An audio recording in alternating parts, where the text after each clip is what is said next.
Mariano dahil lagi niyang ginagawa ito ay kaya ginawa na niyang business. Dahil isa na rin siyang CEO ngayon at sabi nga niya hindi niya alam paano niya naitago ito kay Donnie. Surprise ito nung inimbita niya ito. Marami ngang komento si Belle pagdating sa business. Tanging naging inspirasyon niya nga si Donnie Pangilinan. Sabi nga niya ay napakagaling boss nga daw ni Donnie, hindi maigpit sa mga empleyado. Talagang tuturuan at tuturuan niya ito. Kaya lalong na in love kung paano mamalakad ng business si Donnie. If you just read between the lines in their interview, you know what they have really goods behind. What we see on Campbell describing Donnie on how he's handled his business just prove that they have something behind the screen that only them knows. If you know what I mean. Hanggang papunta na ito sa altar. Feeling na may iniidolo kang love team before, pero ito yung love team na pinipray ko kay Lord for the first time. Sa mga gulgol talaga, please, last card ko na to. Ito ang maraming nakakapansin pag si Donnie Pangilinan ay tinititigan niya si Belle.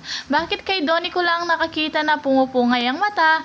Akala ko gawa-gawa lang, imagination, yung ganyan. Pero di man, it's real. Yan talaga siguro kapag mahal mo yung isang tao. God-fearing si Donnie kaya alam niya paano magmahal ng tama sa babaeng may mabuti ding puso. Ang sabi ni Belle Mariano bago mag-weekend.